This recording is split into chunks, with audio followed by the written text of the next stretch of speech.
যখন বান্দা জমিন থেকে বলে আল্লাহ আছে, ইচ্ছে করে বলুক, অনিচ্ছাই বলুক, জেনে বলুক না জেনে বলুক, সাথে সাথে আল্লাহ কয়, ফেরেশতা আমার বান্দা কি আমার নাম নিছে রে, আমার বান্দা আমার নাম নিছে।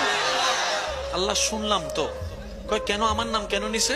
আল্লাহ তার পেটের মধ্যে বাচ্চা, ডাক্তারের টাইম দিছে, আর মাত্র 15 দিন বাকি আছে, কিন্তু এখান থেকে পেন উঠলে যে সদরে নিয়ে যাবে, রাস্তাঘাটও ভালো নাই, এরকম কোনো সুযোগও নাই, তার জামাইয়ের ওখানে কোনো টাকাও নাই যে বাহিরে কোনো 3-4 দিন রাখবে, কোনো সুযোগ নাই, কিন্তু সে অনেক বড় বিশ্বাস নিয়ে এতটুক বলছে তার শাশুড়িকে, মামি শাশুড়িকে, খালা শাশুড়িকে, মাকে, চাচিকে, আমার আল্লাহ আছে, আমার আল্লাহ আছে, আমার আল্লাহ আছে।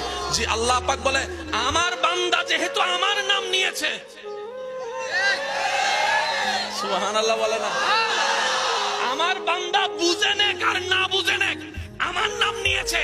এবার কোরআনের সূরা তালাক আয়াত ডাক দিয়ে বলে, ওয়া মান ইয়াত্তাকিল্লাহ ইয়াজআল লাহু মাখরাজান, যে কোনো বিপদ আপদে ঈমান মজবুত রেখে আমার যে কোনো বান্দা আমি রবের নাম তাওয়াক্কুল করে যদি নেই, আমি আল্লাহ ওয়াদা করলাম, বিবেক বলবে বাঁচার রাস্তা নাই, এমন রাস্তা থেকে আমি তাকে পথ বের করে দিব। বলেন